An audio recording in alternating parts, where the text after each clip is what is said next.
We begin tonight with breaking news in Dallas, where city manager T.C. Broadnax has resigned. Broadnax has occupied what's arguably the most powerful role in city government for the past 7 years. He was instrumental in hiring the first woman and first Latino to run the Dallas Police Department and created a $1 billion bond package, the most the city's ever seen. But there were some setbacks along the way. Mayor Eric Johnson and city council members asked Broadnax for his resignation years ago after disagreements over staffing shortages and a permit backlog, which resulted in millions of lost records. Janelle Ford just got her hands on his resignation letter and joins us live in Dallas. Janelle, is it clear why Broadnax is making the decision to step down now, today?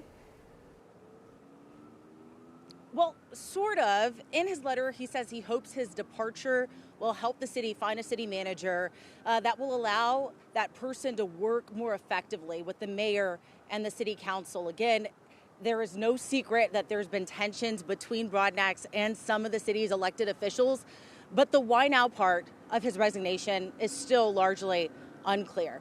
In that letter, he calls the decision, quote, incredibly difficult for him both professionally and personally, and adds that he'll stay on board until June 3rd to ensure a smooth transition to the next city manager. We've learned that the council plans to hold a special meeting to discuss the resignation and a resolution to appoint Deputy City Manager Kim Tolbert to the role in the interim. City officials say severance pay for Broadnax hasn't been negotiated yet, but in a joint statement, Dallas City Council members said Broadnax's resignation is a, quote, necessary step towards fostering an environment conducive to maximizing the potential of our beloved city. But not all city council members were aware of the announcement prior to the memo going out. Got blindsided. So I didn't know. Matter of fact, I talked to the city secretary and say, hey, we got a memo. You know, it was not a letter of resignation, it was a memo. So I guess the president knew before I knew. How does it make you feel?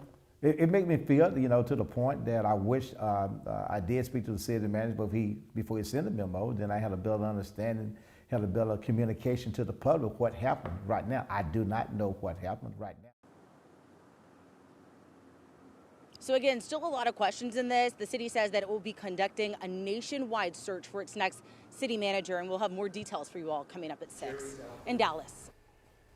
All right, Janelle Fort reporting live tonight. And according to the city's website, Broadnax is responsible for more than 13,000 employees and manages a budget of more than $3.8 billion. His annual salary was around $423,000. Broadnax began his tenure as city manager in 2017 after serving the same role in Tacoma, Washington for 5 years. Unlike most large cities in the U.S. where an elected mayor wields more power, Dallas is essentially run by a chief executive. The city manager is responsible for actually implementing the city council's policy decisions. He or she coordinates city operations, oversees the budget, and enforces municipal laws and ordinances. We, of course, will be following the fallout from Broadnax's resignation and the search for a new city manager. Be sure to go to WFAA.com. We have much more on Broadnax's tenure with the city.